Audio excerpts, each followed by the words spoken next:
Oi, gente. Boa noite a todos e a todas. Estamos começando a nossa última aula de espanhol de 2020 aqui do desafio. Com muita tristeza que eu digo isso, mas, né, o Enem tá chegando, o ano tá terminando. Mas a boa notícia é que a gente vai se encontrar de novo lá em janeiro, vocês sabem, né? Não sei se eu posso dar spoiler, eu acho que sim. Mas nos encontraremos em janeiro, lá vai ter uma semana de aulão, né? Acho que vocês já sabem. Então, mas a aula, teoricamente, essa é a última. Tá? O que que a gente vai fazer hoje? A gente vai revisar alguns conteúdos que são bem importantes, né? Alguns que vocês viram comigo, outros que vocês viram com a professora Thais. E aí, ao final dessa aula, a gente vai fazer 5 questões igualzinho o modelo Enem, né? Vocês vão fazer eu diria que um simulado online aqui, rapidinho, junto comigo, né? A gente vai fazendo juntos. E aí, 5 questõezinhas modelo Enem para vocês ficarem bem ligados como é que vocês vão encontrar lá o espanhol lá no Enem, tá? Mas antes disso, a gente vai revisar algumas coisas que são importantes, tá? Então, deixa eu passar aqui, né? Como eu já tinha comentado, vamos fazer uma revisão de alguns conteúdos que são importantes, tá? Olha aqui que eu coloquei para vocês. Lembram que essa aula de Apócope quem deu para vocês foi a professora Thais, né? Então, hoje eu vou retomar, porque isso é bem importante, né? E é comum aparecer nos textos, né, palavras apocopadas, né? Para nós pode parecer um pouco estranho a gente ler, porque no português a gente não tem isso assim dessa forma, né? Então esse conteúdo é importante a gente retomar, né? Então o que que é o apócope, né? Em espanhol, na verdade, é lá apócope, feminino, né? Em português a gente chama de apócope masculino. Algumas palavras no espanhol, né, elas perdem uma letra ou uma sílaba, né, sofrem um corte quando estão colocadas diante de algumas outras palavras. Aí tem umas regrinhas específicas, eu acredito que vocês já tenham visto isso, mas é importante retomar, né? Então, o apócope, na verdade, né, essa supressão, né, essa perda de um som, né, de uma sílaba ou de somente uma letra ao final de uma palavra. E aí, como por exemplo aqui, ó, como em primeiro, né, por primeiro. Temos essa palavra primeiro, mas aí quando esse primeiro está colocado em determinadas situações, a gente tem a perda, a gente perde o o e aí fica somente primeiro, tá? Outros exemplos aqui, só para introduzir, ó, o buen, do buen dia, né? A gente não fala, nem escreve em espanhol, por exemplo, bueno dia, né? A palavra bueno existe, mas aí quando, por exemplo, tá aqui, ó, antes do dia, a gente escreve buen, né? Sem o o. Aqui no segundo exemplo, o caso do primeiro, né? Ella vive en el primer piso, tá? Então, perde o o, porque tá antes de palavra masculina aqui, o primeiro, tá? Depois, há algum motivo para isso, né? Aqui o algum, a palavra, na verdade, é alguno, né? Mas aí tá colocado aqui antes de palavra masculina, perde o o, fica somente algum, né? Outro exemplo aqui, por exemplo, né? O gran, de grande, né? Ele é um gran professor, tá? Em português a gente não tem mudança, por exemplo, a gente fala ele é um grande professor, né? Ou ele é um professor grande, né? De tamanho. Quando esse gran aqui de qualidade, né? De ser bom, perde o DE. Mas se eu for falar, por exemplo, que é grande de tamanho, eu falo, né? Eu falo normal, o grande. Ele é um professor grande, no sentido de tamanho, tá? Então, mais esse gran, no sentido de qualidade, de ser bom, perde o DE e fica gran, né? Aqui, um exemplo do un e o mal, né? Seria uno e malo, a gente perde as letras o finais e aí fica un mal, tá? Ele é um mal amigo, tá? A gente vai ver agora em seguida todos os principais casos, tá? Só coloquei aqui para a gente introduzir para retomar. Eu acho que se vocês estavam presentes na aula, vocês lembram disso que a professora Thais falou, tá? A gente vai ver caso por caso. Olhem aqui, ó. O grande e o qualquer, tá? Eles se apocopam quando estão diante de substantivos masculinos ou femininos, no singular, tá? E aí tem uma exceção, vocês sabem que tem regra, tem exceção, né? Não ocorre apócope no grande quando ele está precedido de mas ou de menos, tá? Então, essa é a exceção. Sempre vai ter apócope no grande, né? Antes, quando ele tiver antes de palavras masculinas e femininas, exceto quando antes desse grande tiver um advérbio, mais ou menos, tá? Então, olha só, o grande, como eu já tinha comentado, ele perde o de final e o qualquer ele perde o a final, quando eles estão colocados antes de palavras tanto masculinas como femininas no singular. Então, olhem aqui o primeiro exemplo, ó. Um gran escritor, tá? A gente não coloca, não escreve nem fala grande escritor, a gente fala gran, tá? E aqui, ó, aqui masculino, né? Escritor singular masculino. Aqui, oportunidade feminino singular. Olha só, esta é uma grande oportunidade, tá? Então, observem que ocorre a apócope tanto no masculino como no feminino, tá? E aí, mesma coisa para o qualquer. Perde o a final, aqui, ó, a palavra masculina e aqui palavra feminina. Ó. Qualquer homem conseguiria vencerlo. E aí, aqui palavra feminina, qualquer tienda tiene lo que buscas, tá? Então, não tem mistério. O apócrifo não é um monstrinho, é bem tranquilo, né? É só essa perda dessas aqui perde o de e no qualquer perde o a, né? E vocês vão encontrar essas palavras apocopadas nos textos que vocês vão ler lá no Enem, tá? Vamos para os próximos casos. Olha aqui, ó. Alguno e ninguno, tá? Os dois perdem o o final quando estão antes de palavras masculinas no singular, tá? E aí eles perdem o e ganham um acento. Observem aqui, ó. Tienes algum dinheiro para prestar-me? E o outro exemplo, não encontrei nenhum representante da escola, tá? Então, nesses casos aqui, o que ocorre? Com o apócope, perde o né? E ganha o acento, tá? Nenhum. Tá? Então, nesses casos aqui, é só isso. A troca é perde o e ganha o acento, né? Mas é tranquilo, se vocês encontrarem algum e nenhum nos textos, vocês vão entender, né? Não vai comprometer o sentido, tá? Vamos para os próximos casos. Olha só. Bueno, malo, santo, primeiro e terceiro. Todos eles perdem o final. O santo perde o TO final, né? E os outros é só o O, tá? Bueno perde o O, fica buen. Malo perde o O, fica mal. O santo, a gente tira o TO, e aí fica san. O primeiro perde o O, e aí fica primeiro. E o terceiro perde o O final, né? Fica ocupado, fica terceiro. Então, olhem os exemplos. Este é um buen exemplo para as regras de concordância, né? Olha aqui, buen, tá? Próximo exemplo, ó. Passamos por um mal momento. Somos devotos de San Valentim. E aí, gente, tem uma coisa curiosa que eu descobri esse ano nas aulas de espanhol, que o apócope do santo, ele ocorre sempre, né? O santo perde o teor, mas tem três santos que não perdem o teor. Eu até anotei aqui, vamos esquecer de falar para vocês. É Santo Tomás, Santo Tomé e Santo Domingo. Por que com esses três santos não tem apócope? Porque, por exemplo, se a gente falasse São Tomás, parecia que é uma coisa só, parece que é tudo uma coisa só, né? É uma palavra só que a gente está falando. Então, para não ocorrer isso, esses três santos não leva apócope, não ocorre a perda da sílaba final, tá? É curiosidade, porque vocês não, acredito que vocês não vão encontrar coisa de santo na prova do Enem, tá? Mas é curioso isso da língua, né? Três sempre ocorre, exceto com esses três santos que eu comentei, tá? Olhem aqui, esse aqui, ó, não é exceção, então ele fica ocupado, ó. San Valentim, tá?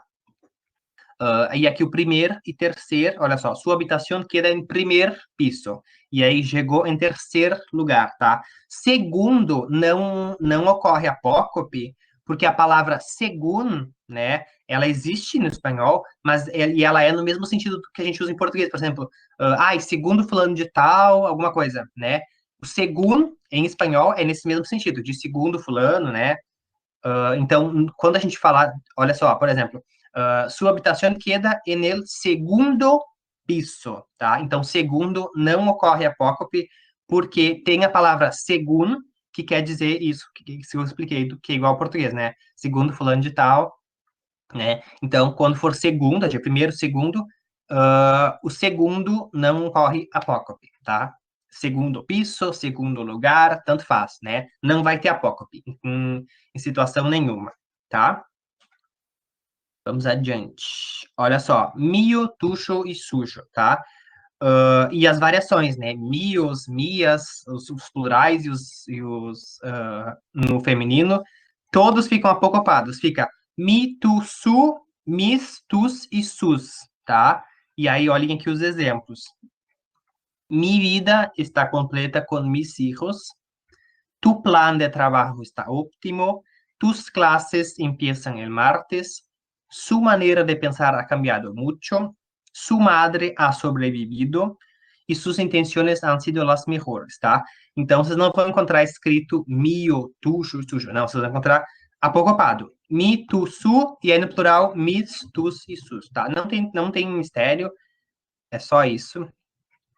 Aí, e detalhe, né? O mi, ele perde o o e esse acento também perde, né? Porque aí, aqui no caso é possessivo, né? O mi de meu, minha, né? Diferente do mi lá do pronome, tá? Então, esse mi aqui de possessivo é sem acento, tá? Acho que é os últimos casos de apócope. Olha só, uno e ciento, que eu já tinha comentado, né? Eles perdem o o final. Não, o ciento perde o TO final, na verdade, né?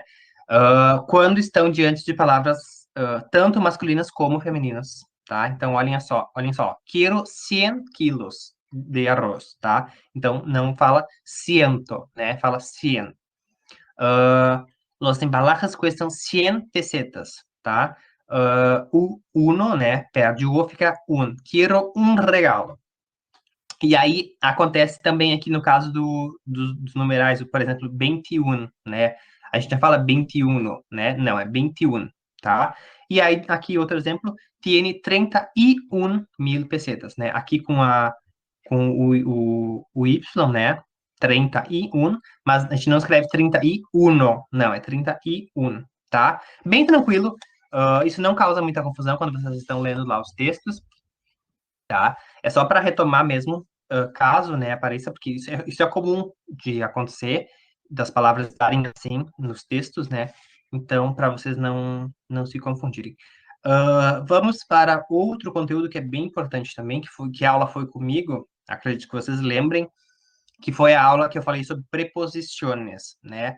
Falei que é muito semelhante com o português, né? Que são palavras invariáveis, né? E aí eu acho que, se não me engano, eu trouxe essa imagem aqui, né? Resumido com todas as preposições para aula, mas eu coloquei aqui para retomar, né? E aí é o mesmo esquema do português. E aí, como fui eu que dei a aula, eu sei que eu já falei tudo isso que estou falando, estou repetindo, eu trouxe, olha aqui, ó, esse textinho que fala sobre costumes, né, natalinos de países latino-americanos. E aí, observem que no textinho está faltando, tem uns espaços em branco. Nesses espaços, vocês vão ter que completar com as preposições, tá? Então, leiam os textos com calma e aí pensem quais preposições que vocês colocariam nesses espaços que estão aí em branco, tá? Daqui a pouquinho eu retomo e aí falo para vocês qual preposição que tá faltando, tá? Pensem. Se quiserem comentar ali, eu acho que é tal, comentem. Se não, ou anotem, enfim, né? Mas leiam os textos.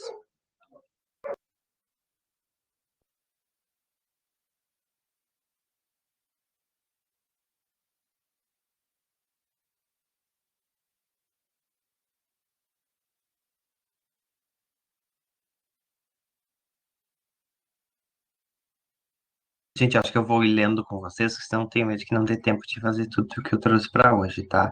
Então, eu vou lendo, vocês vão acompanhando aí, e aí eu vou falando as preposições que estão faltando, tá? Então, olha só, o que que diz ali no slide? Costumbres navideñas de países latino-americanos, tá? Então, ali no primeiro, né? Tem o Peru. Então, o que que diz o texto, né? Cada ano em Cusco se organiza o mercado de Navidad, também conhecido como Santuranticuy, não sei se é assim que pronuncia, mas enfim. O Venta de los Santos, donde comerciantes de todo Perú se reúnen em Plaza de Armas para vender seus produtos religiosos, textiles, navideños ou comidas típicas. Então, vocês observem ah, quantas preposições, né? Só nesse textinho curtinho aí, né? Quantas preposições estão presentes aí, né? E isso ocorre nos textos lá no Enem também. Por isso que eu digo que eu trouxe para retomar nessa aula de revisão as preposições que eu acho super importante, né? Elas unem os textos, elas estão aí presentes e dão sentido, né? Eu diria que como conectivos, né, nas orações, tá? E aí o segundo que tem ali é a Argentina, né?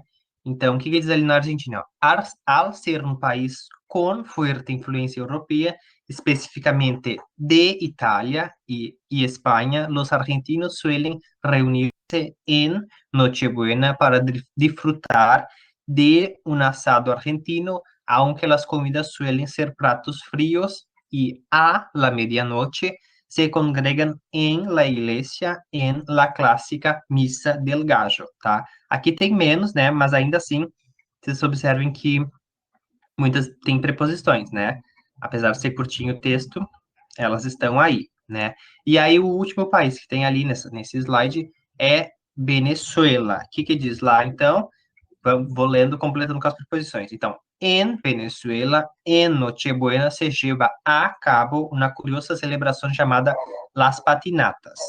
E nesta, avenidas inteiras são cerradas para que niños e adultos possam sair a patinar, já que seja em bicicleta, patines ou patinetas, tá? Então, aqui de novo, observem quantas preposições, né, estão ali e fazem com que o texto tenha sentido, né? Daí, eu coloquei mais três aqui, ó, que eu achei essa atividade, né? Estamos chegando do Natal e eu pensei, vou levar esses textinhos com costumes e tal. Então, dei uma lida nesses últimos três aqui.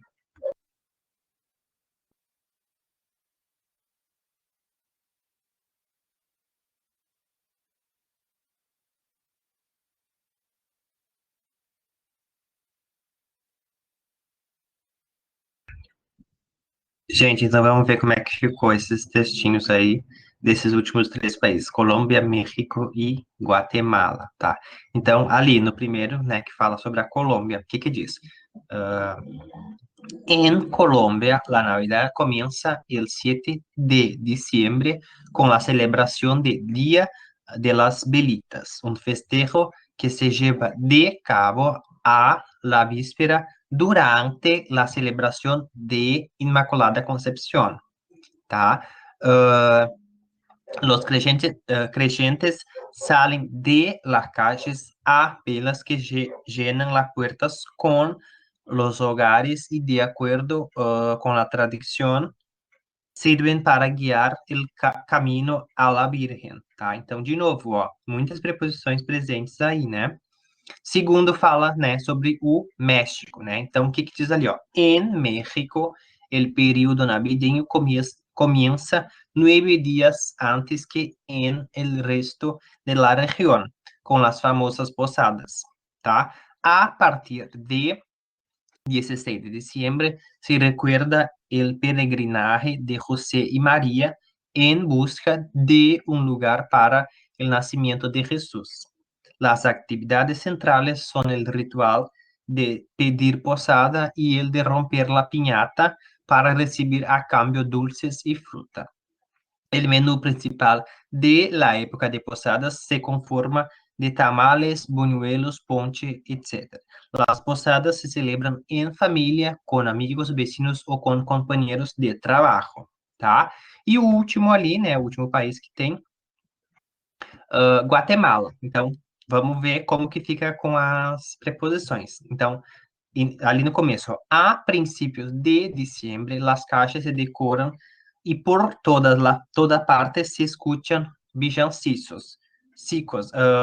Las fiestas empiezan el 7 de diciembre con la quema del diablo, una curiosa tradición que consiste en que todas las personas busquen en sus casas cosas que já não usam para construir com ellas um gran fuego que representa que o mal sale de suas casas. Então, olhem que curioso, né? Eles juntam, lá na Guatemala, eles juntam tudo que não usam mais em casa e eles fazem uma fogueira, né, para queimar tudo de sair, né? Sair tudo de ruim que tá em casa. Curioso, né? Uma cultura que a gente não tem aqui, né? Coisa diferente. E aí termina, los más jóvenes van a buscar árboles secos llamados chibiscos para alimentar el fuego, tá? Então, tínhamos aqui muitas preposições nesses três, né? Nos seis, na verdade, porque foram seis países que a gente viu, tá?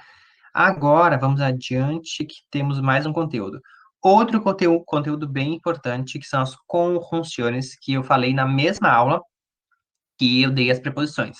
Não lembro o número da aula, mas foi uma aula que eu falei os dois conteúdos, né? Porque eles são bem semelhantes, né? E aí também, as conjunções também estão presentes nos textos, né?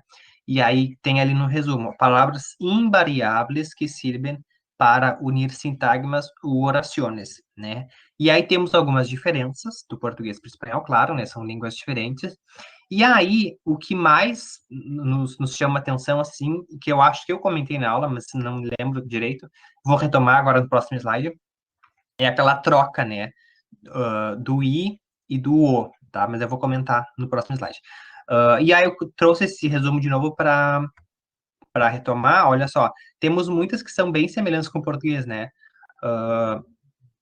E aí elas são classificadas também muito semelhante, né? Tem as coordenantes e as subordinantes. Não vou me deter muito nisso porque as nomenclaturas lá para o Enem elas não são muito tão importantes, né? Vocês precisam entender, ler a frase ou o texto e aí compreender o sentido, né? E aí, deixa eu passar aqui, ó, olhem isso aqui. Isso aqui pode causar confusão, né? Vocês vão ver o Y, o E, o O e o U nos textos, né? Só que, dependendo de onde ele estiver colocado, ou ele vai aparecer assim, ou ele vai aparecer assim, né? O I, no sentido de adição, né? Em português a gente tem o E, né? Lucas e Roberta, né? Trabalham no desafio, né? Um e outro, né? A gente coloca em português o E. É somente o E que a gente tem, né? No espanhol, eles têm o Y, né? Lucas e Roberta, alguma coisa, né? E aí, a gente pode encontrar esse I, o Y, no lugar dele a gente pode encontrar uma letra E, né? Não vai estar errado. Tá lendo o texto lá, tem um E aqui de adição, isso aqui tá errado, tá em português. Não, não é.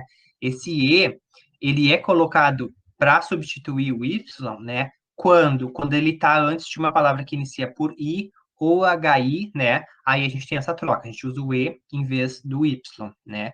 Por causa do que? Da eufonia, que eu já falei para vocês algumas vezes, no espanhol tem essa coisa da eufonia, né? Vai aparecer tanto i como e, né? E aí vocês lembrem que é a ideia de adição, né? Em português, o que que a gente tem aqui agora pro o, né? Temos a palavrinha ou, né? Uma coisa ou outra, né? Em espanhol, eles usam somente a letrinha o, né? Banana ou manzana, né?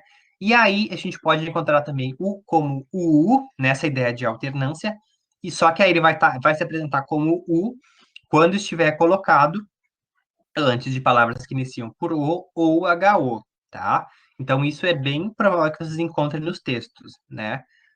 Então olha lá, olha assim, ó. Antes de palavras iniciadas por O ou HO, a gente usa o U em vez de O, tá? Não tá errado, isso aqui é regra da língua, tá? Então, trouxe para retomar, porque é importante. Gente, eu acho que de conteúdos era só isso. Deixa eu passar. Sim, tá. Agora, antes de vocês começarem as questões, vamos fazer aquele esquema que eu combinei com vocês já, né? Leiam o que diz na questão, né?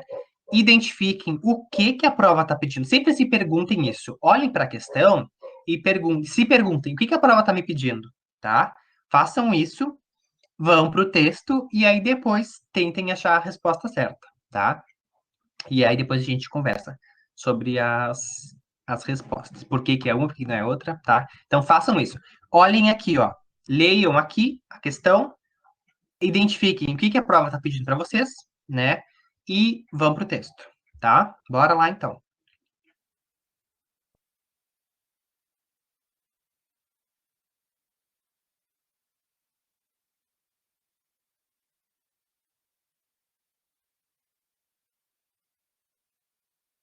Se alguém de vocês já chegou na resposta, pode colocar ali na enquete, tá? Eu acho que vou ir conversando com vocês, que aí a gente vai adiantando, senão tem medo que não dê tempo. Então, olhem aqui, ó. O que que a prova nos pedia? O que que a prova está nos dizendo? A diversidade linguística é anualmente tratada no Dia del Idioma Nativo, em Lima. No texto, o desafio apontado em relação a essa questão é, então olhem aqui, ó. A prova queria que a gente descobrisse qual que é o desafio, né, dessa coisa da diversidade linguística lá em Lima, no Peru, tá? E aí temos um texto relativamente curto, né? Muito número, muita coisa assim, mas isso não prejudica nossa compreensão, né? Já vi textos maiores em provas de Enem, esse aqui eu achei bem tranquilo, tá? E aí, então, a prova nos pedia nos perguntava qual que era o desafio, tá? E aí eu digo para vocês, olhem aqui, ó, nesse terceiro parágrafo que diz o seguinte, ó, todavia hace falta más difusión sobre la importancia de respetarlas e preservarlas. Olhem isso aqui, super importante, nos ajuda a chegar na resposta, tá? Essa frasezinha aqui, ó. Hace falta más difusión sobre la importancia de respetarlas e preservarlas, tá? E aí tem outra coisa importante diz aqui embaixo, ó, no último parágrafo. Se calcula que al menos 37 línguas nativas se han extinguido y que 27 de las sobrevivientes están em peligro de desaparecer, tá? Com isso, né, lendo, entendendo essas duas frases que eu estou destacando aqui, vocês chegam na resposta correta, tá? E aí, coloquem aí na enquete, gente. Olhem só, né? Então, falta, né, difusão sobre a importância de respeitá-las e de preservá-las, né? E aí, o que que o Enem faz? Ele vai lá e coloca numa das alternativas um sinônimo, né? Não coloca respeitá-las, nada, não usa respeitar e preservar. O que que o Enem usa? Proteger. Usa um sinônimo aqui na letra B, tá? E a colega que marcou aí o B estava correta, a letra B está correta, tá?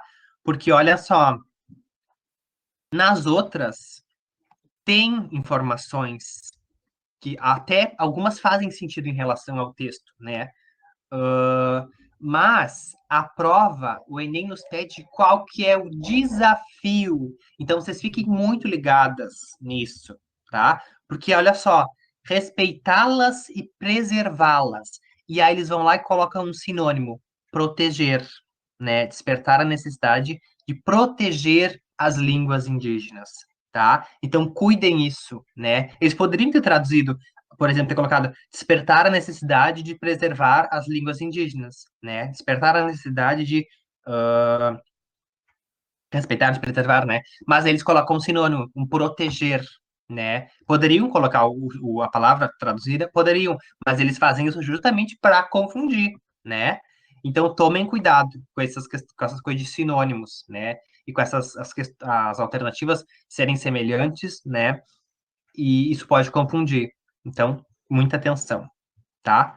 O pessoal que marcou B está correto. Temos mais uma, deixa eu ver. Tá, aqui. Mesmo esquema. Vejam o que que a prova está pedindo. Se perguntem, bom, o que que a prova está me pedindo, né? Olhem o texto, deem uma olhada e achem a resposta.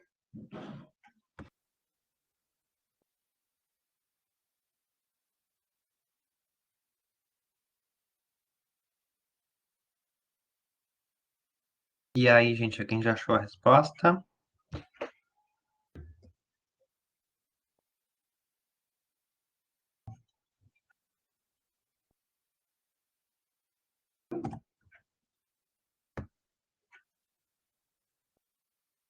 Vamos ver o que que a prova nos pede. Deixa eu abrir aqui. Olhem aqui, ó. Tem muitas informações aqui, né? Tem 5 linhas que a prova está nos dizendo, a prova está nos dando de informações. Olha só. Nessa notícia, publicada no jornal argentino Página 12, citam-se comentários de Estela Carlotto, e aí tem uma informação sobre a Estela, presidente da Associação Abuelas de Plaza de Mayo, com relação a uma decisão do Tribunal Argentino. Só lendo ali, a gente sabe que é uma notícia de um jornal argentino que está falando sobre a Estela, né? A Estela é o quê? Presidente da Associação das Vovozinhas, não sei o quê. E aí, uh, são comentários da Estela sobre uma coisa, um negócio judicial, né? E aí tem aqui a parte que nos. Parte importante, ó. No contexto da fala, a expressão una de cal e outra de arena é utilizada para. E aí é isso que a prova que está nos perguntando, né? Sobre essa expressão. Una de cal e outra de arena, né? Para que ela usa, né? Que isso aqui está entre aspas porque foi dito pela Estela, né? Olhem aqui no texto onde está, ó. Tá entre aspas, ó. Es una de cal e outra de arena. E aí ela segue dizendo, ó, es querer quedar bien con Dios e com el diablo, tá? Tá entre aspas, porque foi a fala dela. Ela falou exatamente assim, né? E aí a prova tá nos perguntando, para quê? Para que que ela usou essa expressão, né? E aí temos nas opções. Deixa eu ver. A Luísa disse que é a letra C, né? Olhem só. Una de cal, una o quê, né? Uma pá de cal e uma pá de areia, né? E aí ela continua dizendo que isso é querer ficar bem com Deus e com o diabo. É engraçado, né? Mas tem uma coisa por trás aí, né? Que é o quê? A questão da ironia, né? Que aí tá justamente ali na letra C, isso. Ali na letra C nos diz isso, né? Olha só, no contexto da fala, a expressão una de cal e outra de arena é utilizada para ironizar a parcialidade da justiça nessa ação, né? Então, essa coisa de querer ficar bem com Deus e com o diabo é ironia, né? E foi dito pela Estela, né? Então, ela usou de forma irônica isso, tá? Uma de cal e outra de arena. Eu trouxe essa questão aqui porque o Enem adora essas coisinhas, os textos com expressões, né? Aqui era uma coisa argentina, né? Mas você sabe que tem muitos países que falam espanhol, né? A questão anterior tinha uma coisa falando lá de Cusco, Cusco no Peru, né? Não me lembro. Mas o Enem traz isso, né? E essas coisas de expressões, depois a última questão também envolve coisa de expressão, e sempre tem no Enem, sempre não posso dizer sempre que, né? Mas geralmente tem no Enem questões assim, envolvendo expressões da língua, né? Então fiquem ligadas. Deixa eu tirar aqui a enquete. Então, aqui nessa número 2 a gente tinha a resposta letra C, a correta, tá? Vamos adiante, temos mais essa daqui. Mesmo esquema, gente. Questão, o que que a prova está me pedindo? Texto, resposta, tá? Ah, eu coloquei a enquete e tapou a alternativa letra E. Mas na alternativa letra E diz o seguinte: argumentação a partir da discussão acerca de dilemas existenciais. É isso que diz na letra E.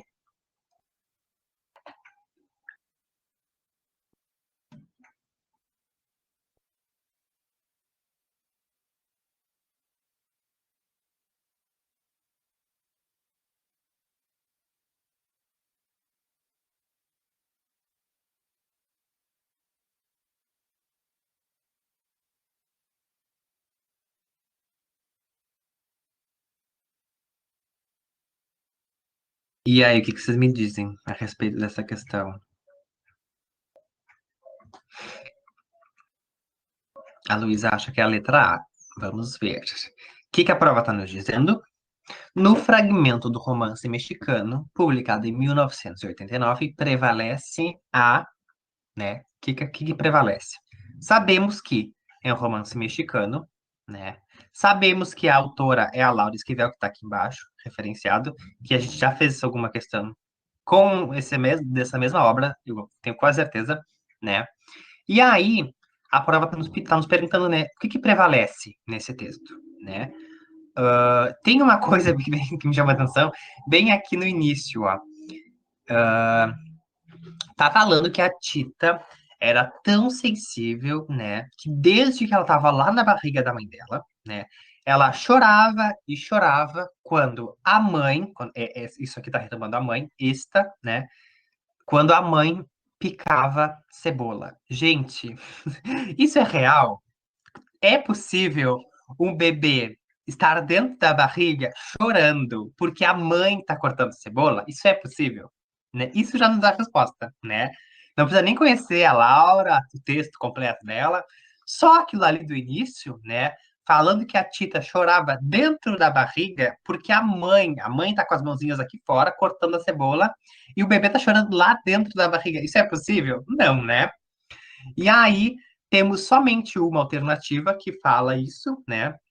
Que é a letra A, ah, que é narração com base em elementos fantásticos, né? Olhem a letra B, gente. Descrição com base no retrato objetivo da realidade. Impossível, né? Impossível, né? Então aqui a gente tem a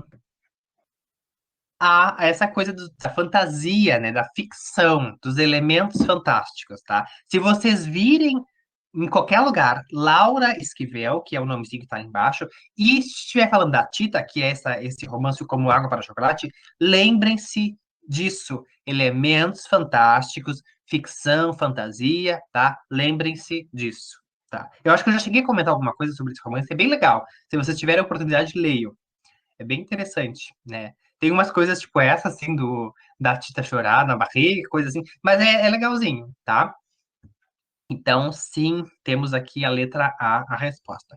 E aí, agora vamos para a questão 4, a penúltima. Essa é bem mais tranquila, tá? Só tomar cuidado e dá para achar a resposta de boa.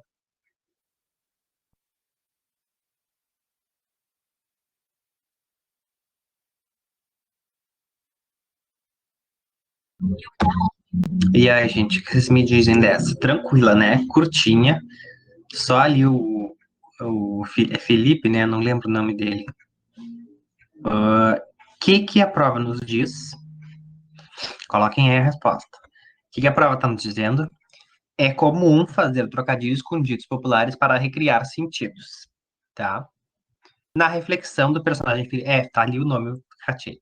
Na reflexão do personagem Felipe, a expressão tratar de encarrar-lhe, né? Falei, né, que o Enem gosta dessas coisas de de expressões e tal, né? Aqui nós temos tratar de encarrar-lhe. E aí, o que que significa esse tratar de encarrar-lhe aqui nessa fala do Felipe?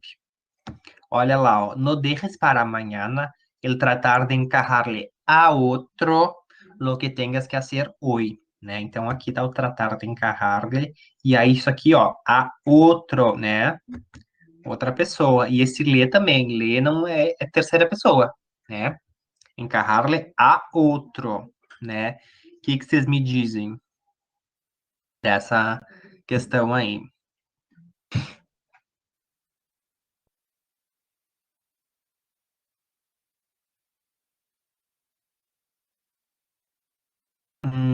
Na letra A, diz encaixar em outro dia a tarefa de hoje. Tá.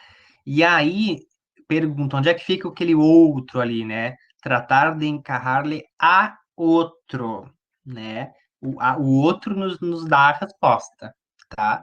Então, aqui, ó, faz mais sentido a B, que é delegar a outras pessoas os seus afazeres, né? Olha ali, encarrar-lhe a outro, né? Outro qualquer, né? Outras pessoas, né? Então aqui, nessa aqui, a gente tem a B como a resposta correta, tá? E não a A. Né, ele faz um trocadilho, e aí nessa essa ideia, da maneira como ele coloca, é para outra pessoa, né? Não é de fazer outro dia a tarefa, é colocar para outra pessoa fazer um negócio que ele não quer fazer, tá? Então, aqui é delegar a outras pessoas os seus afazeres, tá? Então, não é a A, e sim a B. Tá, gente? Vamos agora para a última, também, agora é texto um pouquinho mais comprido. Dei uma olhada aí. Ó, questão, texto e aí resposta.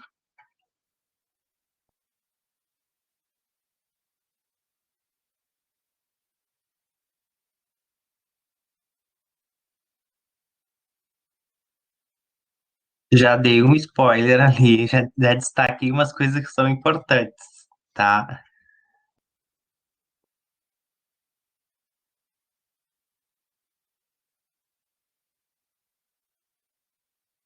O que que a prova. Ah, não coloquei enquete. Aí. O que que a prova nos diz? Deixa eu abrir aqui maior, que senão não enxergo. De acordo com o texto, a região do entorno do lago Atitlán, na Guatemala, é de grande relevância social por representar o ou a, né? E aí eu já coloquei no texto uns spoilers, tá? Que nos dão a resposta.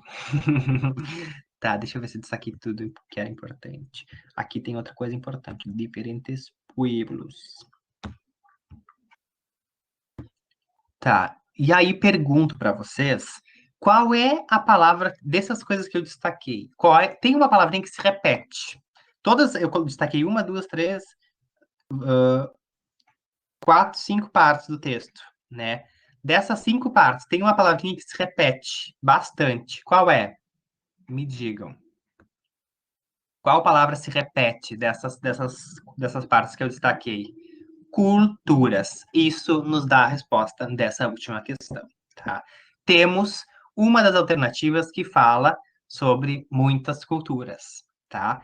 Então, a prova estava nos dizendo que lá, de acordo com esse texto, né, que esse é um pouquinho maior, né? A prova nos dizia que, de acordo com o texto, a região do entorno do lago Atitlán, na Guatemala, é de grande relevância social por representar o quê? O que eu destaquei? Cultura, diferentes povos, culturas, exemplo de convivência. Aonde é que a gente tem isso? Ai, não coloquei a enquete, peraí. Na letra B, né? Não, pera. Não, confundi. É na letra D. Muitas culturas, o quê? Multiculturalidade, tá? Então, aqui na letra D, fala sobre muitas culturas. Multiculturalidade, característica da identidade. Ah, a enquete tapou ali. Mas, enfim, né? Aqui é a letra D. Essa confundia, né? Até eu me confundi na hora que eu fui ver a resposta. Mas, olhem só. Lá no início fala, em suas márgenes convivem três culturas, la indígena, la espanhola e la mestiza. Olha aqui, ó. El lago para recorrer los diferentes pueblos. Aqui, ó, es impressionante la convivencia de tantas etnias e culturas. E aí segue, ó, um mosaico de culturas e um exemplo de convivência, tá? Fala sobre a questão do turismo e tal, mas a prova estava perguntando, né, o que que representa, né, esse lago lá, a região do lago lá, do Atitlán, ela representa o quê? Multiculturalidade, né? Tínhamos a palavra cultura várias vezes no texto, e aí nós tínhamos uma das alternativas que falava sobre multiculturalidade, tá? Então, nessa daqui é a letra D, multiculturalidade, né? Olha só, ali agora eu entendi a confusão. Olha a B, diversidade turística que atrai os estrangeiros. Isso é real? O texto diz isso? Sim, mas eles querem saber o porquê dos turistas, né, de ser atrativo para os turistas. Por quê? Por causa dessa questão da multiculturalidade, tá? Então, a palavra não é, em tal lugar do texto tem a resposta. Não, vocês vejam que eu destaquei lá no início, no meio e mais para o final a questão de várias culturas, né? E aí ali na D fala multiculturalidade, tá? Bem no início já diz, né? Indígena, espanhola e mestiça, né? Três culturas diferentes e elas convivem bem, né? E aí, uh, essa região representa isso, tá? Então é isso, gente. Cinco questões é isso que vocês vão encontrar no Enem. Não vai ser nada muito diferente disso, né? textos assim, ou pode aparecer tirinho ou charge, mas vai ser assim, né? E aí, lembrem do que eu disse para vocês. Olhem a questão, se perguntem o que que a prova está me pedindo, tá? Não se esqueçam, vocês vão lembrar de mim, vocês vão abrir o caderno, vai ter lá, a primeira coisa vai ter linguagens, códigos e tecnologias, prova de inglês, 1 a 5. Folhou, passou uma página, prova de espanhol, 1 a 5. Vocês vão olhar para a questão e vocês vão lembrar de mim. O que a prova tá me pedindo, tá? Não se esqueçam disso. E aí, vamos para o texto, mas não se esqueçam. Aqui, ó, por exemplo, tinha informações que eram verídicas, né? Mas aí o que a prova pedia, né? O que representava, tá? E aí, nessa aqui, era a questão das várias culturas, multiculturalidade, tá? É isso, já até passei do meu tempo. Antes de encerrar, trouxe para vocês um trechinho da Mercedes Sosa, que vocês sabem que eu amo de paixão, né? Se deem uma olhada lá no YouTube, vocês vão encontrar essa música, Coração de Estudiante. Para nos despedirmos, a gente vai se ver lá em janeiro, mas a aula mesmo, essa foi a última, tá? Então, bom Natal para vocês, bom Ano Novo, se cuidem, fiquem em casa. Não vamos dar a louca agora querer estudar no Natal e no Ano Novo. Relaxem, curtam a família de vocês, fiquem em casa. Depois, lá em janeiro, a gente volta para dar uma retomada em algumas coisas. Vocês sabem que vai ter aulão, né? Se eu não me engano, na semana que começa no dia 11.